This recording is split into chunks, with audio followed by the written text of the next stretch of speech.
राम।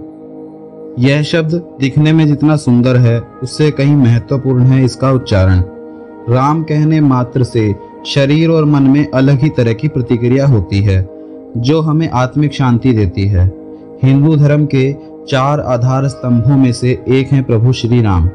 भगवान श्री राम ने एक आदर्श चरित्र प्रस्तुत कर समाज को एक सूत्र में बांधा था। भगवान श्री राम हम सबके आदर्श महापुरुष हैं। तो चलिए जानते हैं उनके बारे में कुछ रोचक तथ्य।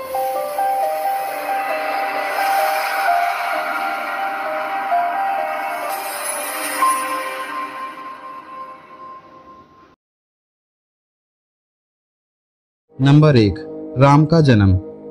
भगवान राम एक ऐतिहासिक महापुरुष थे और इसके पर्याप्त प्रमाण हैं। शोधानुसार पता चलता है कि भगवान राम का जन्म 5114 ईस्वी पूर्व हुआ था। चैत्र मास की नवमी को राम नवमी के रूप में मनाया जाता है। उपरोक्त जन्म का समय राम की वंश परंपरा और उसकी पीढ़ियों से भी सिद्ध होता है। अयोध्या के इतिहास और अयोध्या की वंशावली से भी यह सिद्ध होता है। राम का जन्म त्रेता युग में अर्थात द्वापर युग से पहले हुआ था। अतएव परंपरागत रूप से राम का जन्म आज से लगभग 8,80,100 वर्ष पहले माना जाता है। नंबर 2, राम पर लिखे ग्रंथ। प्रभु श्री राम पर तो कई ग्रंथ लिखे गए हैं, लेकिन वाल्मीकि कृत रामायण ही पारंपरिक ग्रंथ माना जाता है। यह मूल संस्कृत में लिखा गया ग्रंथ है। तमिल भाषा में कंबन रामायण, असम में असमी रामायण, कन्नड़ में पंप रामायण आदि बहुत सी प्राचीन भाषाओं में रामायण लिखी गई। मुगल काल में गोस्वामी तुलसीदास जी ने अवधी भाषा में रामचरितमानस लिखी, जो कि हिंदी भाषा और उससे जुड़े राज्यों में प्रचलित है। इसके अलावा भी अन्य कई देशों में वहां की भाषा में भी रामायण लिखी गई। नंबर 3, गौतम बुद्ध के पूर्वज राम।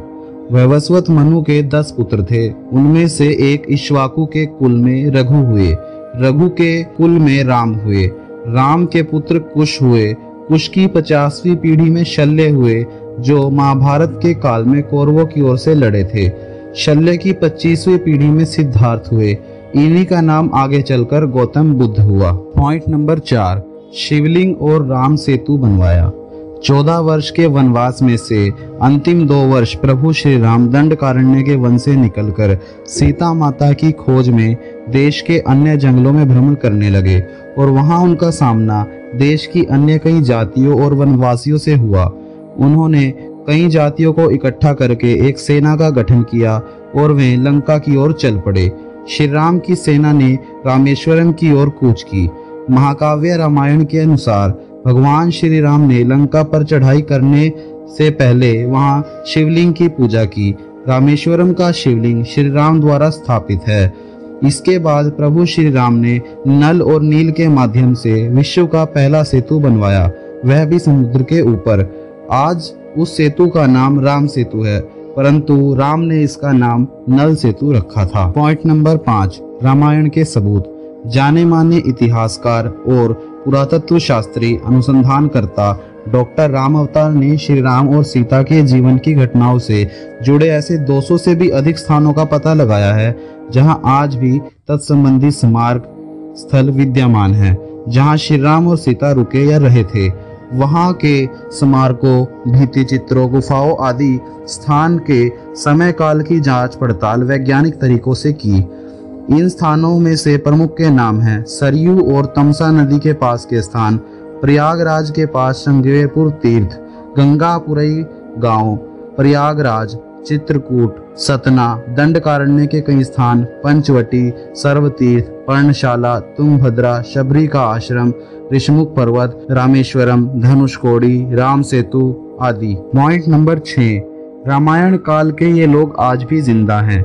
आपको यह जानकर आश्चर्य होगा कि रामायण काल के 3 लोग आज भी जिंदा हैं। इनका नाम है हनुमान, जामवंत और विभीषण। इनके काल से पूर्व के 2 लोग भी जिंदा हैं। उनके नाम है विरोचन पुत्र महाबली और परशुराम। पॉइंट नंबर 7, श्री राम की बहन। श्री राम की 2 बहनें थी, एक का नाम शांता और दूसरी कुकबी। हम यहाँ आपको शांता के बारे में बताएंगे। दक्षिण भारत की रामायण के अनुसार श्री राम की बहन का नाम शांता था, जो चारों भाइयों से बड़ी थी।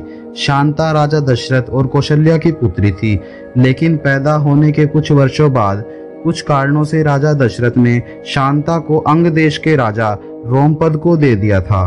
भगवान श्री राम की बड़ी बहन का पालन पोषण राजा रोमपद और उनकी पत्नी वर्षिणी ने किया, जो महारानी कौशल्या की बहन अर्थात श्री राम की मौसी थी। पॉइंट नंबर 8, नहीं किया था राम ने सीता का परित्याग।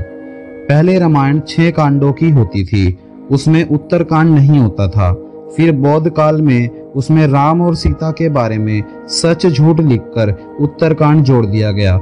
उस काल से ही इस कांड पर विद्वानों ने घोर विरोध जताया था, लेकिन इस उत्तरकांड के चलते ही साहित्यकारों, कवियों और उपन्यासकारों को लिखने के लिए एक नया मसाला मिल गया और इस तरह धीरे धीरे बदनाम होते गए श्री राम। विपिन किशोर सिन्हा ने एक छोटी शोध पुस्तिका लिखी है जिसका नाम है राम ने सीता परित्याग कभी किया ही नहीं।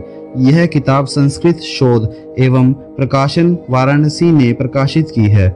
इस किताब में वे सारे तथ्य मौजूद हैं जो यह बताते हैं कि श्री राम ने कभी सीता का परित्याग नहीं किया। राम कथा पर सबसे प्रमाणित शोध करने वाले फादर कामिल बुल्के का स्पष्ट मत है कि वाल्मीकि रामायण का उत्तरकांड मूल रामायण के बहुत बाद में लिखा गया। तो दोस्तों, ये थे हमारे आदर्श और भारत के एक ऐतिहासिक महापुरुष भगवान श्री राम के बारे में कुछ रोचक तथ्य। इसी तरह की और नॉलेजफुल वीडियोस देखने के लिए हमारे चैनल को ज़्यादा से ज़्यादा शेयर व सब्सक्राइब करें।